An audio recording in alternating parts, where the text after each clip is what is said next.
Is Red Lobster back from the dead? We have been in the restaurant industry for a long time. We're both servers. Yes. And we talk all things restaurant business. Yes, we do. In our restaurant community, we have restaurants that are constantly opening and closing. Oh, yeah. And we're here to find out and discuss what's the deal with this, The lobster? This Red Lobster comeback here.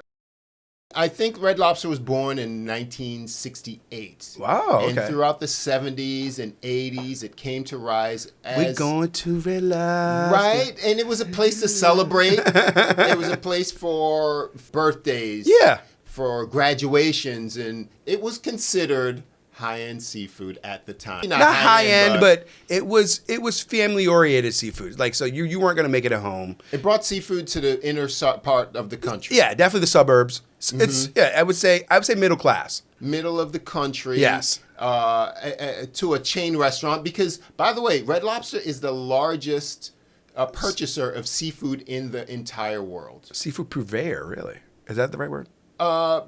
Purchaser. Purchaser, okay. The purveyor is the provider. Gotcha. Right?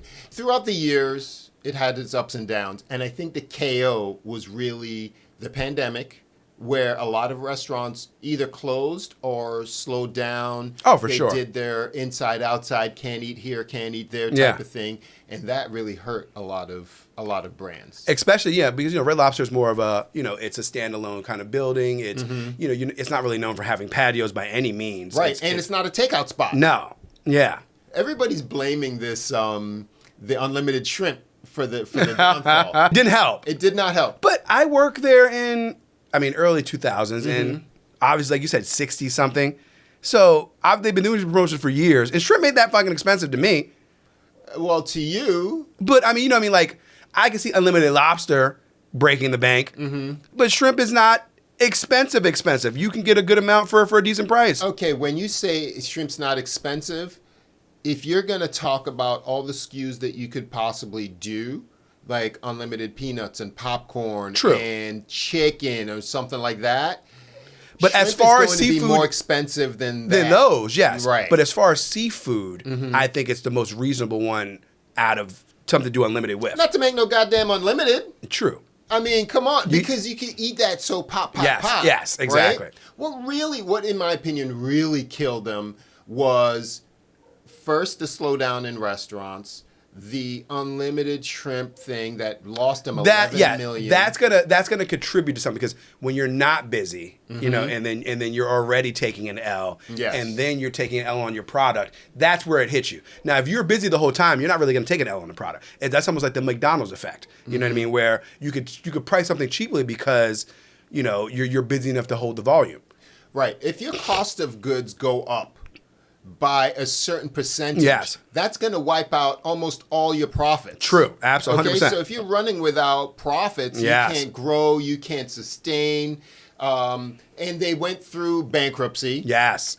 And then they got bought by a private equity firm, which did something really, I don't want to say it's standard, but imagine you're Red Lobster, right? And you have cost of goods sold, you have labor, you have hard cost, which is the building, the operating, and the machines and things like that. Most restaurants own the land that they're on. So the private equity end up doing something called the leaseback deal. Now the leaseback deal puts... Now they own the land, but now you're paying rent. Now you're paying rent. When you never paid rent before.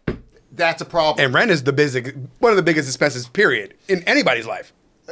Rent, mortgage, whatever you want to call it. True. You paying to where you need to be at is a 25 to 50% cost, depending on where you're at. So there you go. You're waving the white flag because imagine that you're making it, right? You're barely making it, and then you get a leg caught up from under you, and then they say, "Oh, by the way, you owe this. You got to move out your parents' house." Yeah.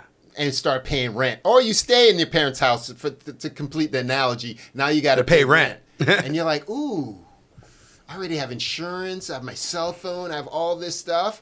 I'm going down quickly, baby, because I'm still making the same, if not less money. Yes. And I have more of that. And then... More bills, less money.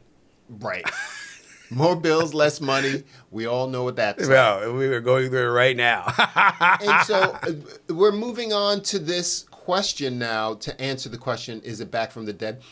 When was the last time you heard anybody say they were going to Red Lobster or coming from Red Lobster? I mean, I haven't. Right. But I also think we're a little jaded. We live in South Florida. Meaning what? Meaning we have seafood everywhere, and Red Lobster's not our first choice. That's fair. Yes. That's fair. But we also have a Red Lobster that's not far from us. I can walk to it from my house. Okay. Literally. And you would not... I don't even think about it. I literally don't even think about it. Okay. Here's what's interesting to me. Now they have a new CEO who's credited to turn around P.F. Chang's. And his name is Damola Adamolekun. Okay. Okay. A young person for a CEO type. Mm-hmm. I believe he's in his 30s. Early 30s, probably? Off the top of my head. Yeah. And so I see him on social media. So the newest trend that I've seen when it comes to Red Lobster is things like I think they have a lobster pappardelle on the menu. They have a bacon wrapped scallops. So it's not necessarily a menu overhaul. Yeah. More of an infusion of some things that would be interesting to go to Red Lobster for, like the seafood boil. Yes. Right? Okay.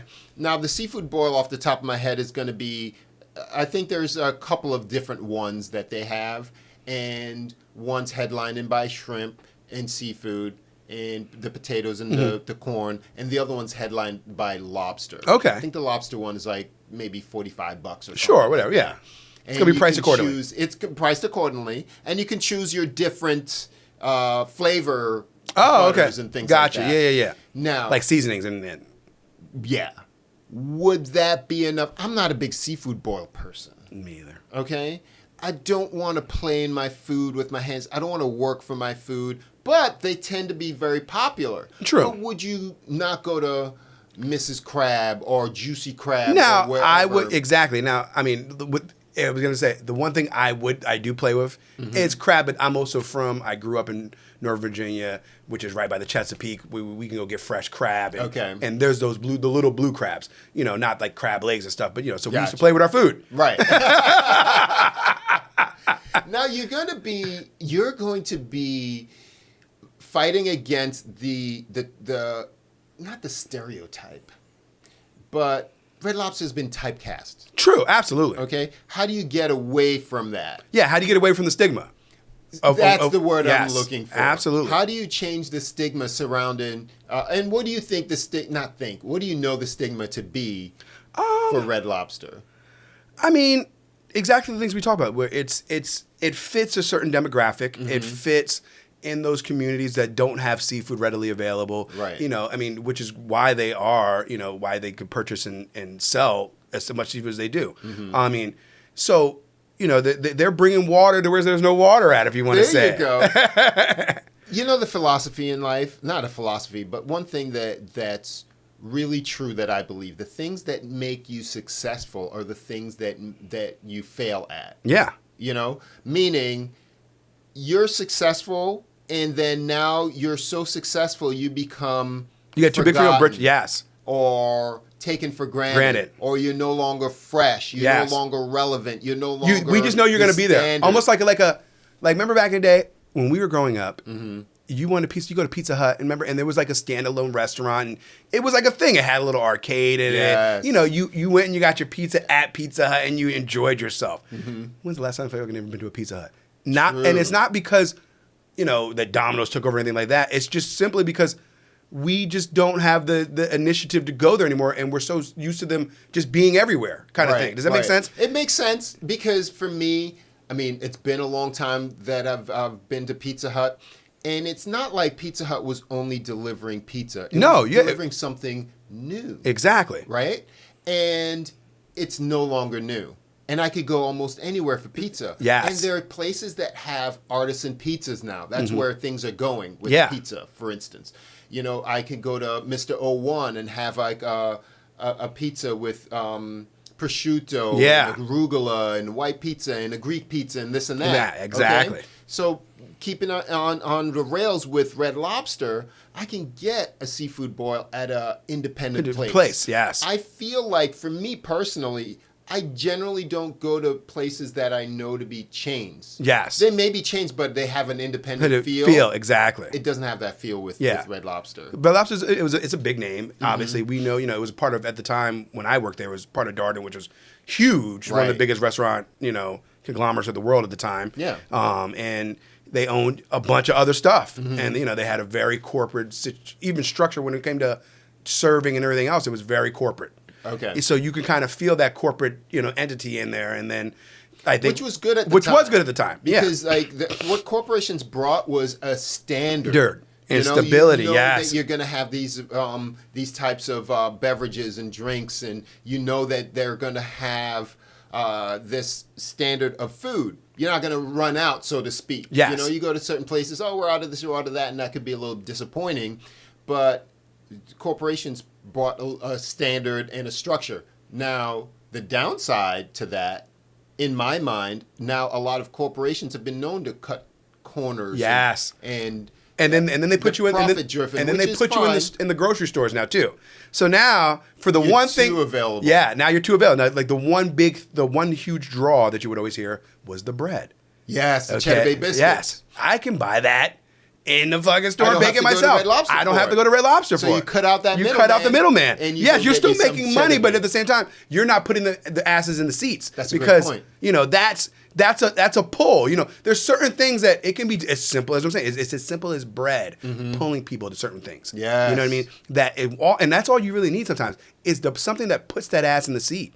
It's true. So that is with not saying it's without it that you can still get the biscuits there, but is it the same, or now that you make it at home, is it the same?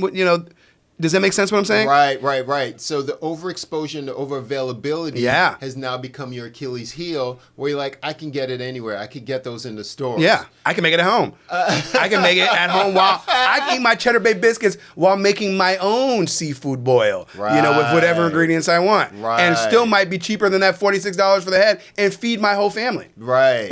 That's a great point. So what would it take for you to go to the old Lobster of the Red? I don't know. I would have to be somewhere where I would not have to be here. Right? You like on vacation or something like that? To me, it would be an occasion of it would have to be being organized. Yes. I was invited. Exactly. You know what I mean? Seriously, Red Lobster? Or maybe like a great happy hour. We used to go to a spot and they just closed it. But they had an amazing happy hour. They did. And they did it all day. So and especially in a time where the dollar is we're all stretching our dollar as much as we can. Right. So to find a deal, maybe maybe that deal should be on the other end. Not with the food, it could be on alcohol, and that'll put me into your spot. Right. If you can make me a reasonable price deal where I need to get out the house, I would probably go to your spot, even if it wasn't. You know what I mean? That's a great point. Yeah. I believe, I don't know for sure. I believe that they refreshed a few of the drinks. I don't know if happy hour per se is there. But happy hour is a great way to be introduced to a place. Absolutely. Because you get the little bites, you get a little sample of things at a reduced cost. And you're like, oh, man, I'm going to come back for this. You might come back for the happy hour again. And then you linger and then you're there for dinner. Yeah. A great happy hour.